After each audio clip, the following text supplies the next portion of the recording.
A masterpiece, a masterclass. The master of cinema, Paul Thomas Anderson, is back with a movie that will get you moving off your couch and straight into the loving arms of Hollywood. Forget There Will Be Blood, this is real good, damn good. A movie so just, it feels just like Black Lives Matter released their own movie. Here's why Paul T's latest masterpiece is one woke battle after another. Leonardo DiCaprio is Bob Ferguson, and Bob's your uncle. He's a deadbeat dad trying to keep alive an old revolutionary ideology. In his younger years, he was Rocket Man, and man was he explosive. There was no abort button. He and his resistance group French 75 blew the ever-loving smithereens out of conservative politicians. Are you pro-life, anti-mass migration? Enola Gay's coming your way. He lit their asses up like Christmas lights in Christmas Vacation. Leo has a girlfriend, and this one's older than 25. Badass Black Mamba, Perfidia Beverly Hills. A perfect name for the strongest, baddest woman on planet Hollywood, and you don't need to check her birth certificate. In this relationship, she wears the jeans and he wears the man bun.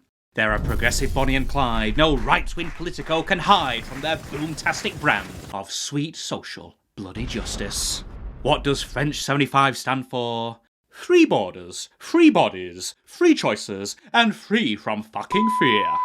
Sean Penn is back. The man of 1,000 faces isn't Sam, he's the man, Uncle Sam. Colonel Stephen J. Lockjaw, a mouthful for sure, but he stands tall. Penn has the gait of a great dictator, and the look of a man with a small penis. He's compensating for something, but when he catches Foxy DiCapriata planting a bomb, he wants compensation with Fox's foxhole. This ain't boom, it's boom boom, and Perfidia isn't just getting chlamydia, she's getting a baby. Bomb planter gets planted. Leo gets shafted, because Bob thinks baby Penn is his. Cue the music. Charlene is Destiny's Child, but perfect Perfidia is not ready to become the perfect mother. She rages against the dying light of revolution until it erupts, wreaking destruction in the night. Let's clip the wings of those evil old right-wing sons of bitches. Sorry, Leo, you really should have stayed single, because now you're gonna be a single father. Chlamydia gets caught red-handed holding up a bank, and is handed straight to Colonel Wank. She may act like a badass, but selfishly saves her own ass by handing over the names of all her revolutionary buddies and going into witness protection. Good fellas this ain't, because she immediately hops on a bus to Mexico, like Red, off to see Andy. Shawshank Redemption, more like Shaw Skank. Am I right, fellas? Fast forward 16 years and Bob's your father is a washed-up Nick Cage wannabe, whose revolutionary days have become nights downing bottles of whatever's under the kitchen sink. While the old rocker is off his rocker and off the grid, he still has time to blast his mouth off about American history. At a parents' evening for Charlene. Teach you the right kind of history, I hope. Teddy Roosevelt. Hope you teach about the Philippines. The Grand Wizard over there, Benjamin Franklin. Forefather. Fucking slave owner. Fucking slave owners everywhere. A theme that is repeated throughout the movie like Paul Thomas is having a seizure, and his face keeps hitting copy and paste. Colonel Lockjaw is promoted to General Should Have Kept His Hat On, and is then invited to join the Christmas Adventurers Club, a secret white supremacist society within the US government. Their top member Jim Kringle has died, and now they have an opening. What does it mean? You are a superior man, superior to other human beings. Their golden rule is to make the world safe and pure. Yes, these toxic white male crusaders aren't Rudolph with his nose so bright. They're Rudolph Hess. They're so far right that they keep him up at night. General Penn has to pass an interview. Their first question: have you ever consulted with a mental health professional? Nothing signals a good fascist more than his distaste for therapy. No, sir. Easy. Have you ever engaged in an interracial relationship? Oh, shit. No, sir. Penn pisses his pants and then makes dastardly DiCaprio plans. Find Bob, his daughter Charlene, take them out, and then take his far rightful place in the Christmas Assholes Club. Santa Claus is coming to town. There's no naughty or nice list, only Paul Thomas's parallels to ICE. General Lockjaw becomes General Mussolini. He locks his eyes on illegal immigrants, raiding their factories, their homes, and sending them home. The ICE stand-ins interrogate an immigrant French 75er and threaten to kill his sister. Nice. Catch me if you can. Run, Leo, run, because Le Pen is coming. What do you know, Benicio del Toro is Mr. Miyagi, Charlene is the Karate Kid, and, I kid you not, he's also Harriet Tubman. Swing low, sweet chariot man, he has an underground railroad to help illegal immigrants escape Lockjaw's raids. The army raids a high school dance, but Charlene is already nowhere to be seen. French 75er Deandra takes her to a wholly safe place in the hills, a nunnery run by the Sisters of the Brave Beaver. Now that is holy. They're nuns who act like they're in Sister Act, a church more ghetto than a ghetto blaster getting stolen in Detroit. Speaking of getting blasted, the cult of evil white male Santas put out a hit to blast Lockjaw. They know he and Perfidia got it on, and he didn't put it on because Charlene is his daughter. In one battle after another, there is a Mexican Miyagi, a Native American Boba Fett, and a black woman police officer. But the white men in government are so racist, they'll bump off one of their own because he gave Beyonce a baby bump. This is 1984, set in 2025. One battle has the internal logic of Bobby Fischer going fishing in his underpants, while the cabal of evil white males plot the downfall of democracy and Charlene sings The Hills Are Alive. Leo becomes Nathan Drake, aided in his escape by Del Toro and a gang of skateboarders. Oddly familiar. He flies across rooftops until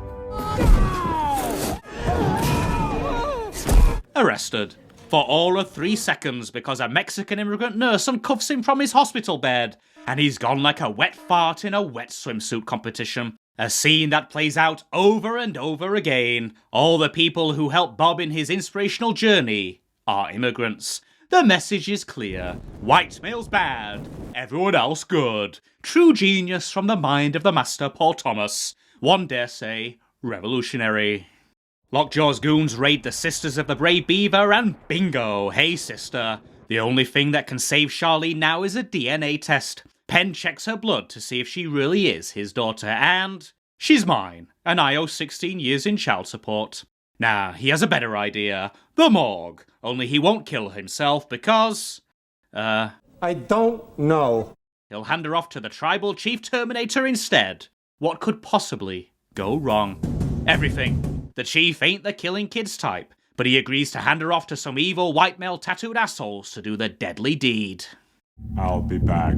He's back. Chief unloads his shotgun into their puny little white racist asses and then gets shot himself. Who could have predicted it? He started off as Killer Arnie in number 1, and now is the hero in number 2. In this movie, if you ain't white, it ain't right to be a wrong'un. Charlene flees in the dead chief's car. Despite being 16 years old, she drives like Michael Schumacher 16 years ago. Daddy Dictator is hot on her tail. Wow, a car chase. But it has all the excitement of a game of dominoes at the Dog and Duck on a Sunday afternoon. Lockjaw is miles behind her. What the fuck? Out of nowhere, Lockjaw is shot in the head through the window of an overtaking car. The departed has arrived, killed by the killer Kris Kringle assassin from the Christmas Adolphs Club. Didn't see that one coming. And now the racist asshole assassin puts pedal to metal to chase down his daughter. Oops. Charlene parks her car at the top of a hill. Blind spot. He crashes straight into it. The assassin makes an ass of himself, and when he steps out of his banged up bangamobile, she puts a cap in his evil white capitalist ass. DiCaprio soon arrives in his car and they hug it out. Reunited, racism defeated, Lockjaw with his jaw blown off. Or not, it's a miracle. Despite being blasted in the face, Lockjaw proves the pen is mightier than the plot. He's alive, with what looks like the face of the Predator trying to snort coke through a straw. One woke battle has one last scene to make you scream. In Paul Thomas delight, Penn, now the Elephant Man, faces one final Christmas Adventurers interview. Did you engage in a romantic relationship with this woman? I was once in reverse. I believe she was a sperm thief. Ah, that explains it. Congratulations, you're now officially a Christmas adventurer. Your white hood will be in the mail. Robe purchased separately. Let me show you to your office. A sad end for a man whose biggest crime was a haircut, worse than Kim Jong-un's. What a trip. One battle after another is so awake, so woke, you wonder if it has been smoking dope. Every character, every theme, every scene checks more boxes than an Amazon warehouse. 5 stars, Mr. Anderson.